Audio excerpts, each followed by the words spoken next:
Eu prometi à mãe dela que nunca contaria, mas agora é a única forma de salvá-la. Ela foi contratada só para limpar a casa, mas ninguém imaginava que aquela mulher simples, de uniforme azul e olhar cansado, seria a única capaz de salvar a filha do milionário e revelar um segredo que mudaria tudo para sempre. O casarão dos Monteiro, antes cheio de risadas e música, havia se transformado num mausoléu de memórias. Desde a morte trágica de Mariana, esposa do empresário Ricardo Monteiro, tudo ali parecia parado no tempo. Os corredores estavam sempre escuros, as flores murchavam nos vasos de cristal, e a filha do casal, Laura, de apenas 13 anos, recusava-se a comer, falar ou sair do quarto. Médicos, psicólogos e nutricionistas tentaram ajudar, mas nada parecia tocar aquela menina que antes era doce e curiosa. O empresário, devastado, passou a viver entre o trabalho e o desespero.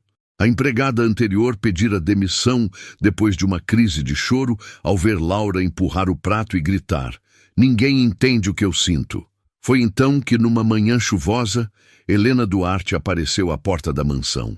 Nenhum currículo, apenas um olhar firme e sereno.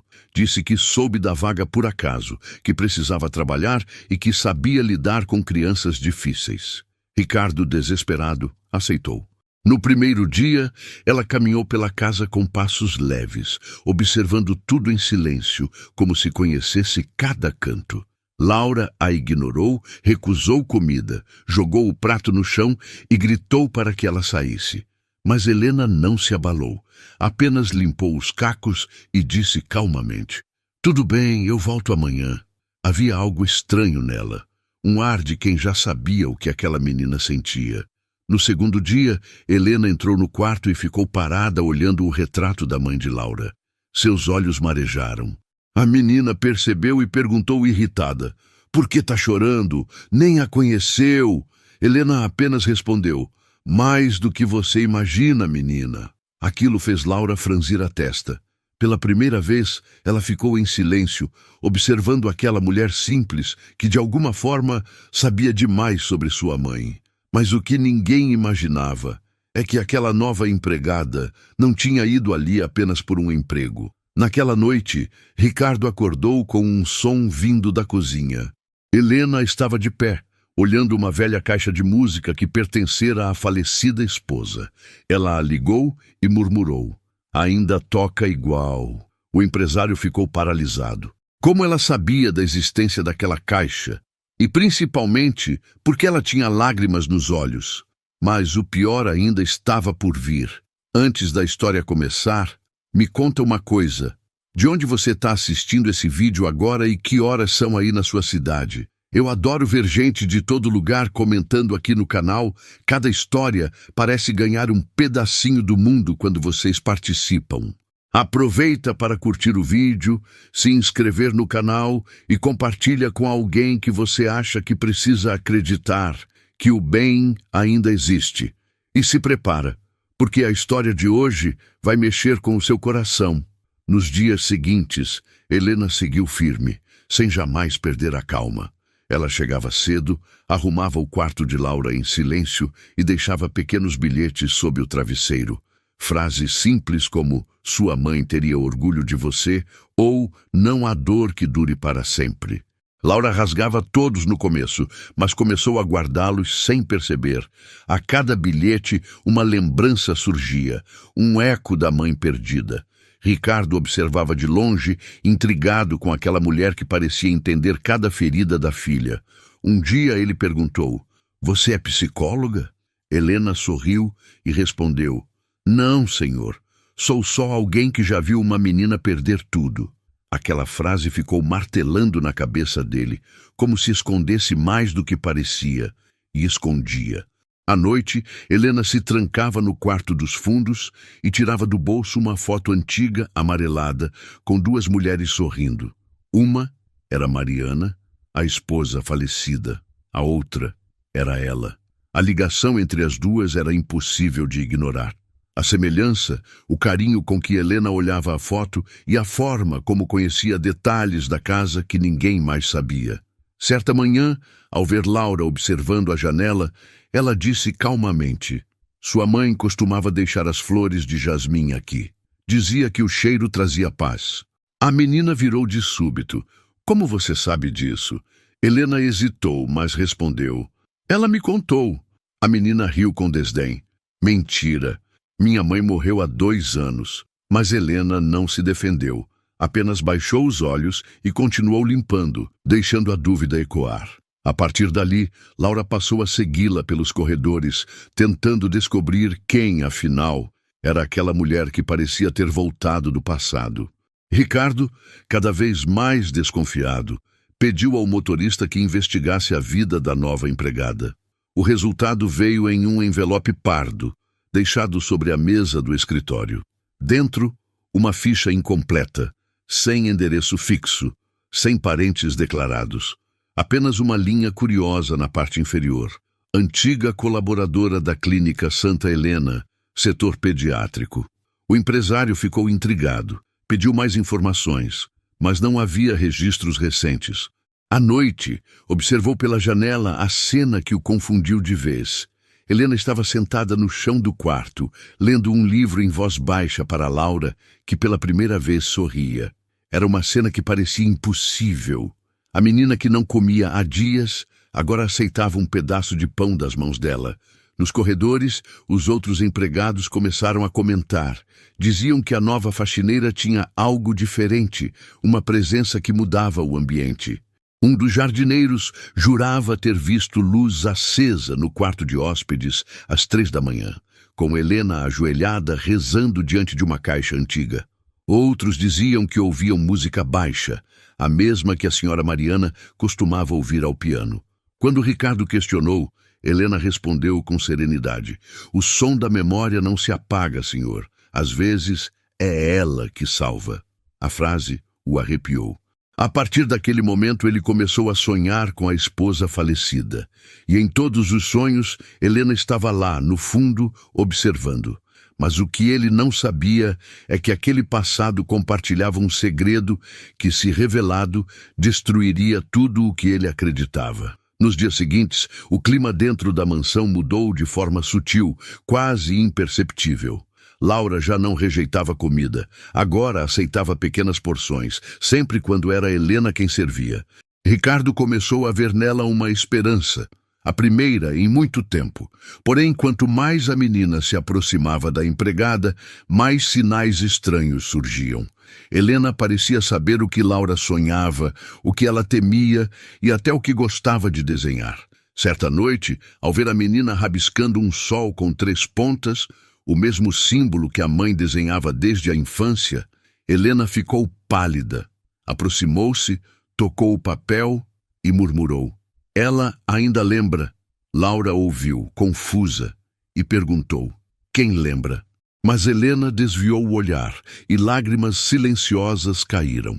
Naquela madrugada, foi vista saindo da casa e entrando num cemitério próximo, levando uma pequena caixa de madeira. Ricardo a seguiu discretamente, movido por algo entre medo e curiosidade.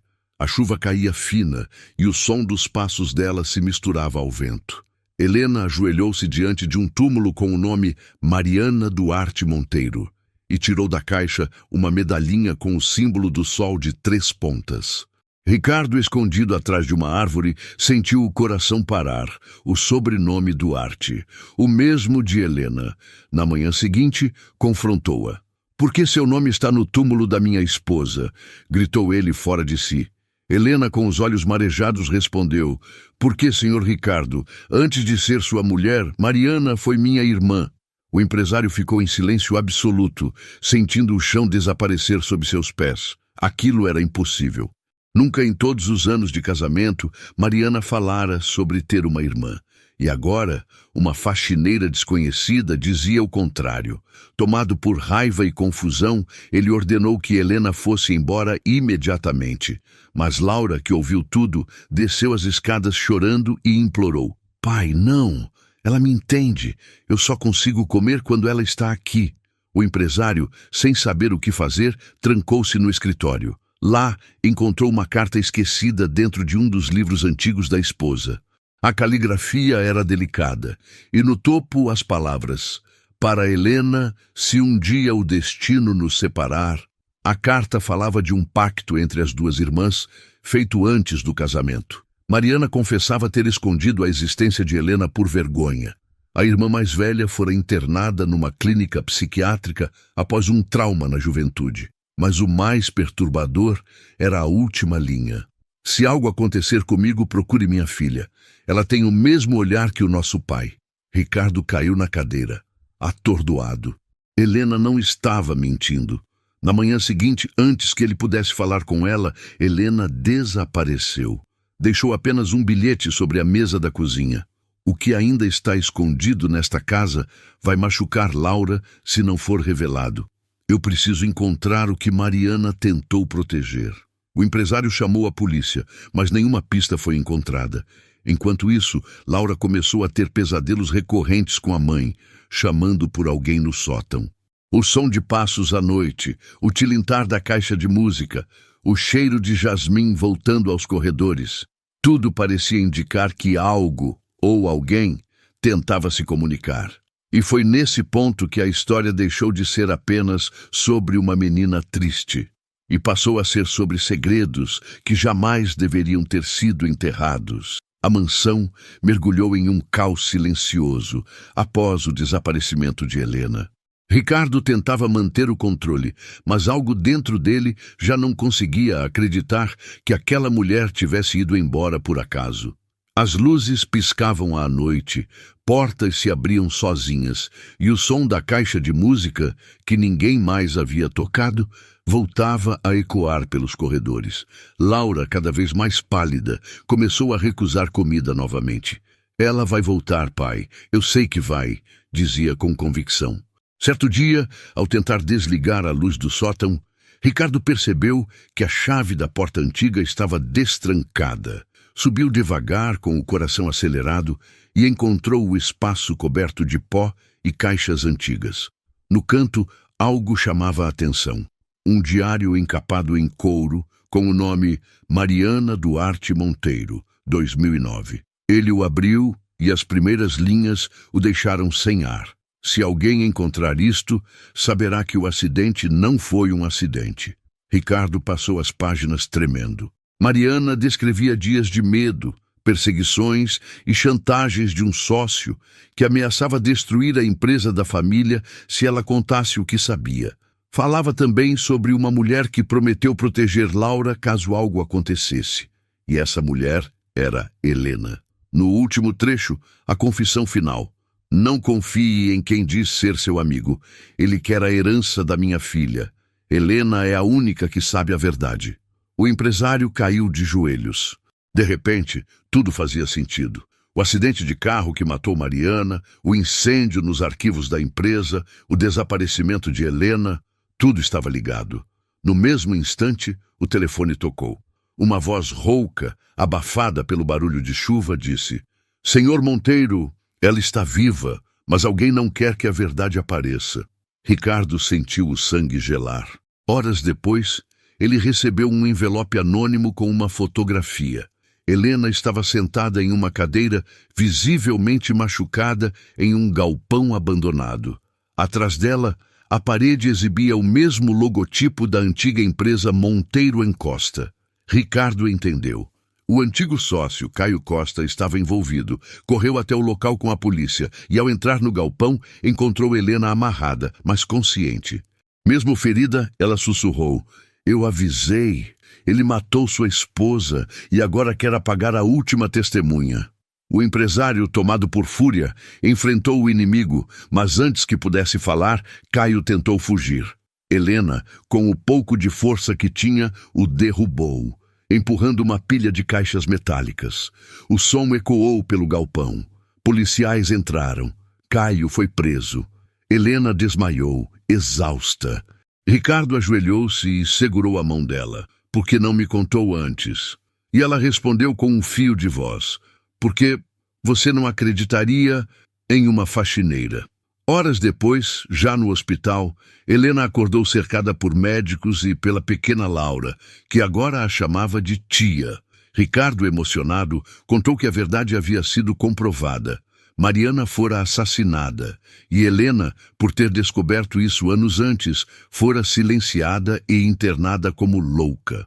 Ao sair da clínica, reinventou a própria identidade, tornando-se invisível entre os simples, até encontrar forças para voltar e cumprir a promessa feita à irmã: proteger Laura. A revelação comoveu todos, mas o momento mais intenso veio quando a menina, entre lágrimas, segurou o rosto da mulher e disse: "Você salvou a minha vida, e a da minha mãe também." O empresário, sem conter o choro, se ajoelhou diante dela e murmurou: "Eu devia ter visto antes. O verdadeiro valor das pessoas não está na roupa que vestem." Mas ainda havia algo que ninguém sabia. E essa última verdade estava prestes a ser revelada.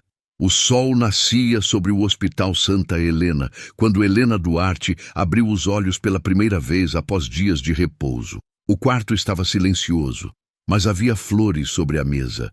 Jasmim, as mesmas que Mariana gostava. Ricardo Monteiro estava ali, sentado ao lado, segurando uma pasta de documentos. "Você salvou minha filha e limpou o nome da minha esposa", disse ele com a voz embargada. "Mas ainda há uma coisa que preciso te mostrar." De dentro da pasta, tirou um testamento antigo, assinado por Mariana poucos dias antes do acidente. No documento, havia uma cláusula secreta: "Caso algo aconteça a mim, todo o patrimônio ficará sob a tutela de Helena Duarte, minha irmã legítima, até que minha filha complete 18 anos." Helena ficou em choque. A mulher que o mundo via como uma simples faxineira era, na verdade, a verdadeira herdeira e protetora legal de toda a fortuna Monteiro. A notícia se espalhou rapidamente. Jornais, emissoras de TV e sites noticiavam: "Faxineira revela conspiração milionária e é reconhecida como herdeira legítima." No entanto, Helena recusou o luxo. Pediu apenas que parte do dinheiro fosse destinado à criação de uma fundação em memória da irmã, dedicada a ajudar crianças em situação de abandono emocional. "Eu não quero riqueza, só quero cumprir a promessa que fiz a ela", declarou diante das câmeras com Laura ao lado. A menina, agora sorridente, se alimentava bem e frequentava a escola novamente. A transformação era visível, a arrogância havia desaparecido, substituída por gratidão e amor. Helena não apenas devolvera a vida à menina, mas também àquele lar, antes tomado pela culpa e pelo silêncio. Meses depois, durante a inauguração da Fundação Mariana Duarte, Helena caminhou pelo palco com passos firmes.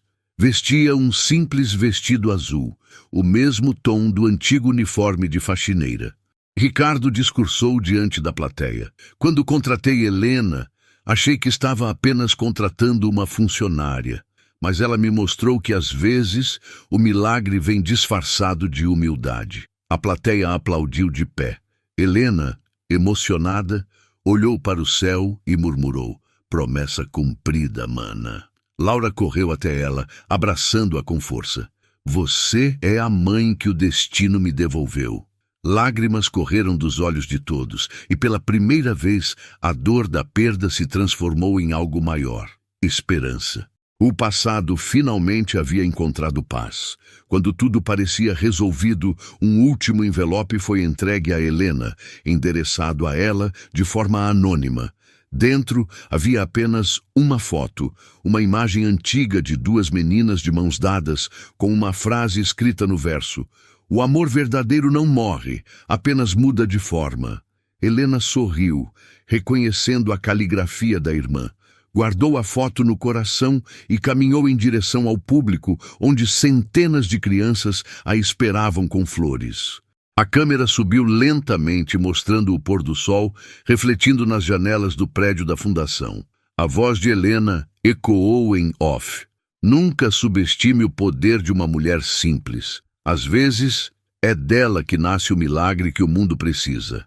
E foi assim que uma faxineira improvável transformou dor em legado e um lar em esperança eterna. E se essa história te emocionou, deixa o like, se inscreve no canal e compartilha com alguém que você acha que precisa acreditar que o bem ainda existe. A gente se vê na próxima história e que ela te encontre com fé, esperança e o coração em paz.